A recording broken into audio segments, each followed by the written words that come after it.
치솟은 주택가격과 모기지 이자율로 내 집 마련의 꿈을 접은 사람이 늘어나는 가운데 투자가 아닌 거주 목적이라면 여전히 수많은 정부 지원을 통한 기회가 열려 있다는 분석입니다. 정부가 의대 진학비를 전액 지원해주는 군의관 복무가 최근 인기를 끌고 있습니다. 유나이티드 항공 여객기가 이륙 후 몇 분 지나지 않아 엔진 화재로 회항하는 사건이 벌어졌습니다. 뉴욕시 브루클린에 위치한 한 학교에서 상하고 곰팡이가 핀 음식을 급식으로 배식한 사실이 드러나 학생들과 학부모들이 반발하고 있습니다. 그리스 총리와 젤렌스키 대통령이 방문한 우크라이나 남부 항구도시 오데사에 러시아군이 미사일 공격을 감행했습니다.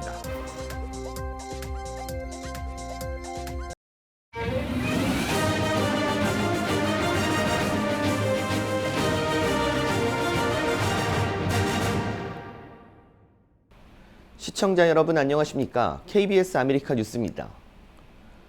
조 바이든 대통령이 오늘 국정연설에서 미국의 위대한 컴백을 언급하며 경제 성과를 강조했습니다. 바이든 대통령의 대국민 국정연설은 오늘 오후 6시 25분 연방의회에서 열렸습니다. 바이든 대통령은 역사상 가장 힘든 시기 중 하나를 헤쳐나가고 있지만 의회를 깨우고 국민들을 하나로 모은다면 민주주의를 수호할 수 있다고 강조했습니다. 우크라이나 전쟁과 관련해 미군이 참전하지 않도록 지원해야 한다며 유럽이 위험에 빠지면 모두가 위험해질 수 있어 지원을 지속해야 한다고 강조했습니다. 또 트럼프 전 대통령을 언급하며 푸틴 러시아 대통령에게 고개를 숙였지만 이는 미국과 자신은 물론 국민 모두가 수용할 수 없는 일을 했다고 지적했고 의회 난입 사태와 관련해 어두운 역사를 모두가 목격했지만 민주주의를 위협하는 위기를 우리는 함께 이겨냈다며 위대한 컴백 스토리를 쓰고 있다고 밝혔습니다. 또 임신 중지 선택의 권리를 지지하는 의회를 만들어준다면 대법원이 폐기한 로데 웨이드를 회복시킬 것이라고 밝혔습니다. 또 가능성의 미래, 중산층으로부터의 경제로 모든 사람이 공정한 기회를 갖고 누구도 방치되지 않게 하기 위해 물가 안정과 일자리 창출 등에 힘을 쏟아왔다며 경제적 성과를 강조했습니다. 바이든 대통령의 국정연설이 지지율 반등의 기회가 될지 언론은 주목하고 있습니다. 내 집 마련의 꿈, 치솟은 주택가격에 모기지 이자율로 인해 지금은 때가 아니다라고 생각하시는 분들 많으신데요. 한인 비영리 단체가 첫 주택 구입 희망자들을 돕기 위한 행사를 준비하고 있습니다. 윤범수 기자가 취재했습니다. 현재 30년 고정 모기지 이자율은 7.42%, 15년 모기지 역시 6.6%로 5%대를 훌쩍 넘었습니다. 많은 주택 소유자들이 재융자에 나섰던 팬데믹 당시에 비하면 무려 3배 이상 올랐습니다. 이 정도면 일반적으로 20% 다운 페이먼트와 함께 $50만 주택을 구입할 경우 월 페이먼트는 $1,000 이상 차이가 나게 됩니다. 부동산 중개기업 레드핀에 따르면 미국 내 주택 구입자의 3명당 1명이 융자 없이 전액 현금으로 구매하고 있는데 이는 2014년 이후 가장 높은 수준입니다. 반대로 말하면 일반적인 융자를 통해 구매를 희망하던 사람들은 내 집 마련을 포기하는 경우가 많다는 뜻이기도 합니다.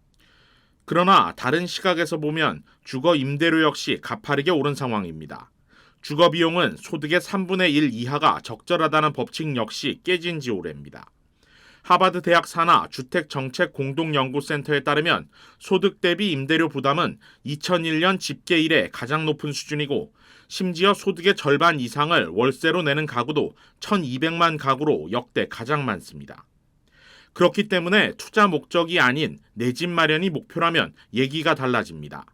첫 주택 구입 희망자들을 위한 다양한 정부 지원 프로그램들이 있습니다. 최소 20%가 아닌 3% 다운 페이먼트로만 융자 승인이 가능해지고 각 지역 시와 카운티 정부별로 소득별 주택 융자 지원금도 제공합니다. 좋은 프로그램들을 많이 소개가 이루어지고 있습니다. 늘고 있어요. 그래서 예를 들어서 다운 페이먼트 없이도 있지만은 또 mortgage insurance 아니면 크레딧 점수가 나빠도 그게 가능하고 또 보조도 늘습니다. 그래서 이번에는 20만 불 이상. 지원금 규모나 형식에 따라 주택 판매 시에 반환 또는 분배 조건이 있지만 적어도 내가 사는 동안에는 적용되지 않습니다. 또 아예 반환이 필요 없는 그랜트 형식의 무상 지원도 있습니다. 정부 프로그램에 협력하는 모기지 금융기관들도 자체적으로 예산을 마련하고 프로그램을 가동해 주택 구매 확대를 돕고 있습니다. 집 생기시고 세금 혜택도 받으실 수 있고 그리고 또 에쿼티라는 게 계속 쌓이니까 first time 집은 조금 좀 내가 원하는 집이 아니지만 다음 집은 우리가 에쿼티 쌓이는 걸로 사실 수 있으니까 저는 손님들이 꼭 살 수 있게끔 도와드리고 싶어요. 한인들을 위한 주택 지원 프로그램을 소개해온 비영리 단체 페이스는 오는 23일 주택 구입 박람회를 개최합니다. 올해로 27회째를 맞는 박람회에서는 시와 카운티 주택국 15개 이상의 협력 금융기관 관계자들이 나와 내 집 마련을 주제로 세미나를 개최하고 다양한 지원 프로그램들을 소개하며 현장에서 1:1 맞춤형 상담도 진행합니다. 등록은 페이스 LA 웹사이트에서 가능합니다. KBS 뉴스 윤범수입니다. 군인들의 건강을 챙겨주는 군의관들의 역할은 중요한데요. 정부가 의대 진학비를 전액 지원해주는 군의관 복무가 최근 인기를 끌고 있다고 합니다. 이우수 기자가 취재했습니다. 총상을 입은 환자를 치료하는 군인들. 청진기로 환자를 살피는 등 일반 병원에 있는 의사와 동일한 업무를 보지만 이들은 미 육군 의료부서에 소속된 군인 신분의 의사들, 이른바 군의관들입니다. 현역이나 예비역 장병들을 진료하는 것을 주 임무로 두고 있는데 다른 군인들처럼 계급도 있고 전시 상황에서는 총으로 무장한 채 야전병원에 투입되기도 합니다. 군의관으로 임관하기 위해서는 시민권자여야 하며 의대나 치대에 재학할 수 있는 기본 소양을 갖추고 있어야 합니다. 군의관 복무를 전제로 학업을 이어가기 때문에 국가에서 지원하는 다양한 혜택을 누릴 수 있는 것이 가장 큰 장점으로 꼽힙니다. 학교가 시작하면서 2만 불 사인업 보너스도 있고요. 학비 전액 지원이 되고요. 학교 준비물 지원, 학기 중 10달 반 동안 생활비 지원, 현재 기준으로 2,728불 나오고 45일 동안은 소위 계급으로 대략 6,000불에서 7,000불 정도 월급을 받게 되고요. 모병관은 의대 졸업 후 레지던트 과정을 밟게 되면 대위 계급을 부여받으며 연봉은 10만 달러 수준이라고 설명했습니다. 의무 복무 기간은 4년에서 6년, 전액 장학금을 받고 의대를 졸업할 수 있고 군복무 후 사회 진출에도 이점이 많지만 아직까지 한인 의대생들은 이와 관련된 정보를 잘 모르고 있다고 합니다. 한인들이 의대 장학금에 대해 잘 모르는 게 인터넷에서 잘 나와 있지도 않고 의료 모병에 한인 모병관이 많이 없었습니다. 의사나 의료 쪽에 관심 있는 학생들한테 진짜 나는 공부만 하고 싶다. 경제적인 거에 시달리고 싶지 않다. 이런 학생들은 여기에 꼭 지원하시는 걸 저는 적극 추천드립니다. LA에서 한 분을 제가 임관을 시켰습니다. 그래서 저희는 만나지 않아도 되고요. 모든 걸 이메일과 전화로 해결하실 수 있습니다. 미육군 의료부서에 따르면 군의관 복무 시 자신이 희망하는 분야의 전문의가 될 수 있는 확률은 무려 85%에 달합니다. 일반 의대생의 합격률인 46%에 비해 2배 수준인데 일반 의대생을 배제하고 군의관들끼리만 경쟁을 할 수 있기 때문으로 알려졌습니다. KBS 뉴스 이우수입니다. 지난 4일 유나이티드 항공 여객기가 이륙 후 몇 분이 지나지 않아 엔진 화재로 회항하는 사고가 벌어졌습니다. 지난 월요일 오후 6시 40분 승객 167명을 태우고 휴스턴 부시 국제공항에서 이륙한 유나이티드 항공 1118편 엔진에서 화재가 발생한 것을 볼 수 있습니다. 엔진 화재로 휴스턴에서 포트마이어스로 향하던 유나이티드 항공편은 오후 6시 52분 방향을 틀어 다시 휴스턴 공항으로 회항했습니다. 승객들은 이륙 직후 비행기 엔진에 불이 붙는 끔찍한 순간을 맞았습니다. 영상을 촬영한 승객은 처음에 폭탄이 터진 것처럼 큰 소리가 났고 창문 밖에서 불빛이 번쩍이고 있었다고 설명했습니다. 또 다른 승객은 엔진 화재 이후 조종사가 비행기 고도를 높이면서 여객기는 앞뒤로 마구 흔들렸다고 말했습니다. 이때 승객들이 소리를 지르고 울면서 여객기 안은 혼란에 빠졌고 몇몇 사람들은 가족들에게 이메일이나 메시지를 남기는 등 대부분의 승객들은 죽음의 공포를 느꼈다고 입을 모았습니다. 항공기 통신에서 당시의 문제점이 일부 확인되기도 했습니다. 조종사는 약 10,000피트 상공을 통과할 때 왼쪽 1번 엔진에 경고등이 들어왔고 승무원들은 순간 엔진의 화염을 보았다고 한 조종사 말이 확인됐다고 AP통신은 전했습니다.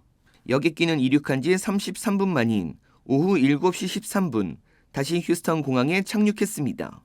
승객들은 몇 시간 후 다른 여객기를 타고 목적지로 향했습니다. 승객들은 유나이티드 항공으로부터 온 이메일에 $200 항공권 크레딧과 $15 식사 바우처를 받았다고 밝혔습니다. 뉴욕시의 망명 신청자 중 상당수가 중국 출신인 것으로 드러났습니다. KBTV 김은지 기자가 전해드립니다. 뉴욕시는 사실상 불법 이민자들인 남부 출신 망명 신청자 문제로 골머리를 앓고 있습니다. 인도주의적 차원에서 돕고 있지만 현실적으로는 계속되는 유입과 경제적, 공간적 어려움에 부딪혔기 때문입니다. 이에 더해 불법 이민자들이 뉴욕시 경관을 폭행하고 강력 범죄를 저지르면서 이들로 인한 위기가 치안을 악화시킨다는 우려까지 낳고 있는 상황입니다. 뉴욕시에는 약 17만 7천 명 이상의 불법 이민자들이 유입됐습니다. 하지만 이 가운데 중국 출신 망명 신청자가 상당수를 차지하는 것으로 드러나 남미 출신 망명 신청자에 비해 왜 중국 출신들은 수면 위로 드러나지 않았던 것인지에 대해 의문이 제기되고 있습니다. 케네스 게스트 바루칼리지 교수는 이민국의 레이더에서 완전히 벗어난 대규모의 중국 망명 신청자들이 뉴욕시 중국 커뮤니티로 유입되고 있다고 말했습니다. 특히 코로나 바이러스 팬데믹을 겪으며 강력한 봉쇄 정책을 펼친 중국 정부와 중국의 실업난으로부터 벗어나기 위해 중국을 떠나려는 움직임이 가속화됐습니다. 연방정부 자료에 따르면 2023년 한 해 동안 합법적인 비자 없이 보트나 비행기를 타고 남부 국경지대에 도착한 중국 불법 이민자는 2년 전 대비 2배가 늘어난 5만 2,700명으로 집계되며 이들은 남부 국경지대에 도착해 남미 출신 망명 신청자들의 행보를 따라 국경을 넘어 미국으로 들어오고 있습니다. 하지만 1850년대부터 뉴욕시에 자리 잡은 차이나타운을 중심으로 중국인들끼리 민족을 도우면서 숙소를 제공하는 시스템을 구축해 중국 출신 불법 이민자들은 뉴욕시 보호소 시스템에 들어갈 필요가 없어 상대적으로 덜 각광을 받으며 소리 없이 유입되고 있습니다.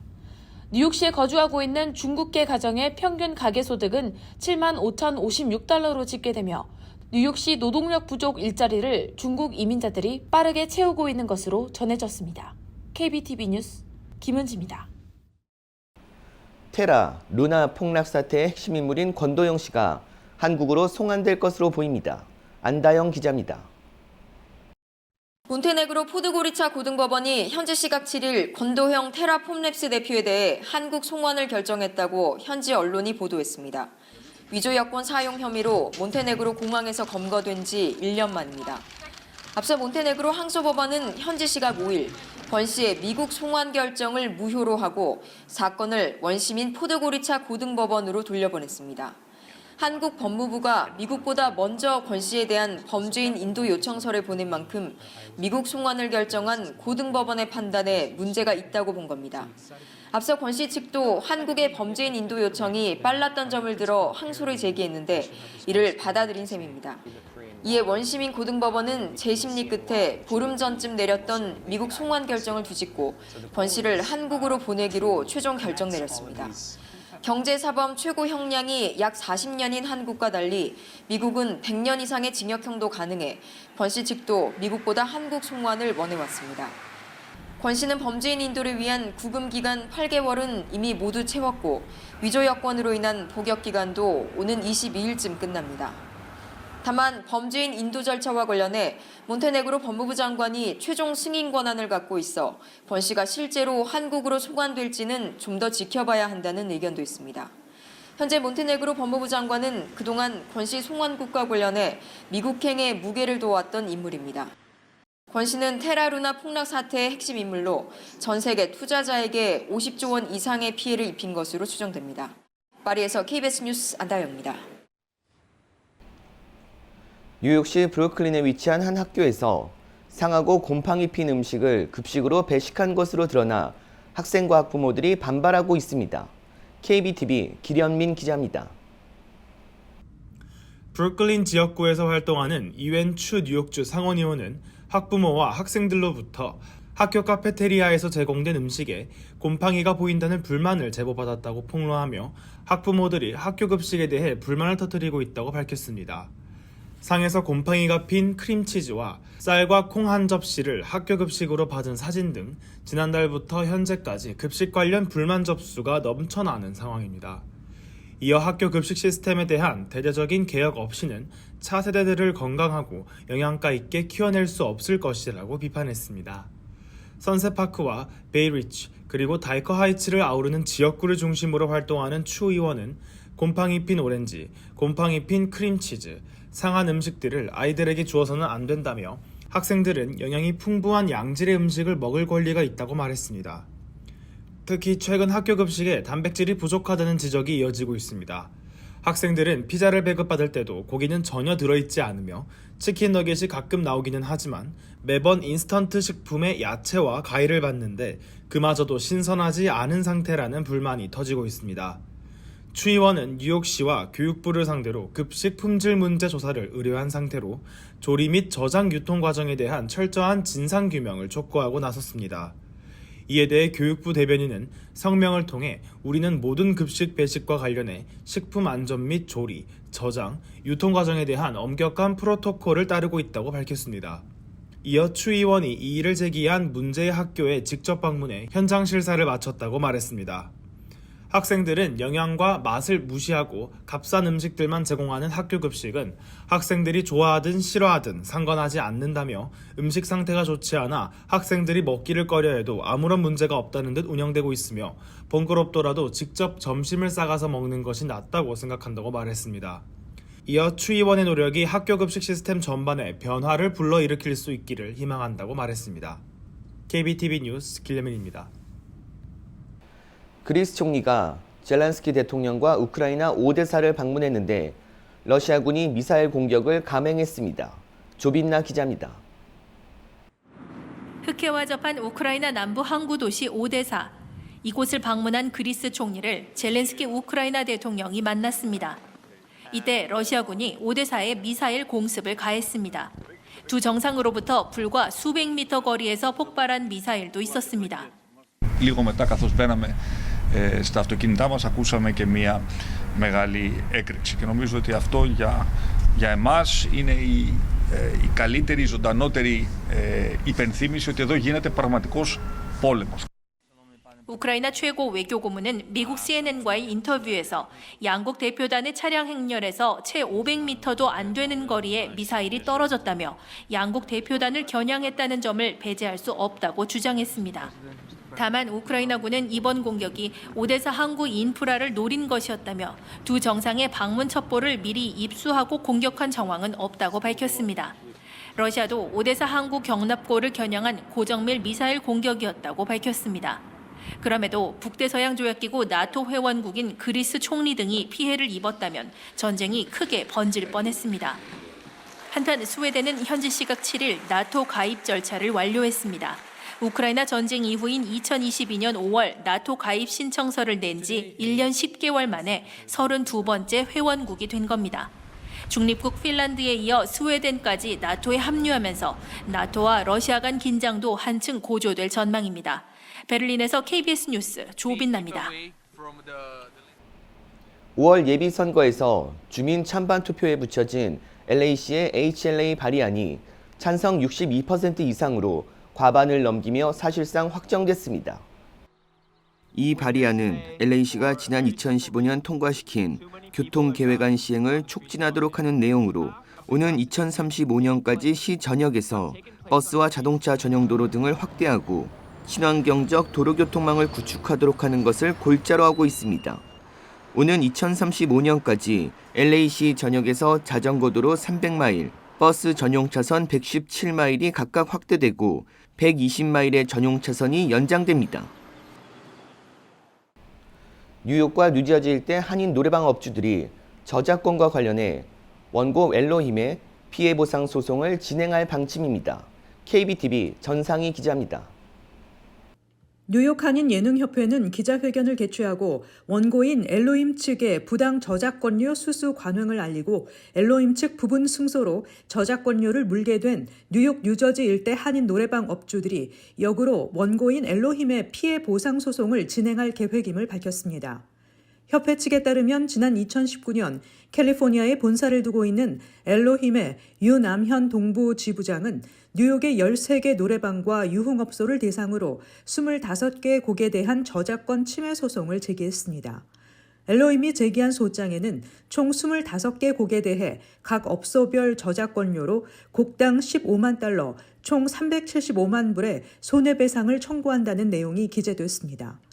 그러나 결국 엘로힘이 애초 주장한 25개 곡 중 18개 곡에 대해 이들에게 저작권이 없다고 판단됨에 따라 2019년부터 2023년까지 약 4년간 진행되온 소송은 결국 25곡이 아닌 남은 7곡에 대해서만 판결이 이루어졌습니다.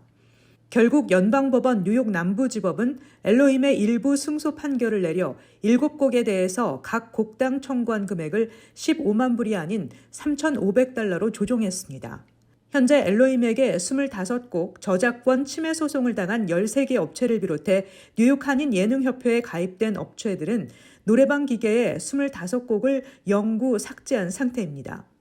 뉴욕 한인 예능협회는 지난 5년간 엘로힘이 제기한 25곡 저작권 침해 소송으로 인해 그동안 저작권을 인정받지 않은 18곡을 사용하지 못한 것에 대해 피해를 입은 업체들과 함께 엘로힘을 상대로 피해 보상 소송을 진행한다는 계획입니다.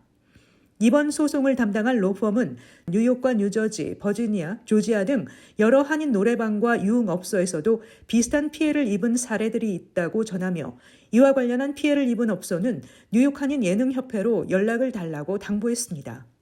KBTV 뉴스 전상입니다.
KBS 아메리칸 뉴스 마칩니다.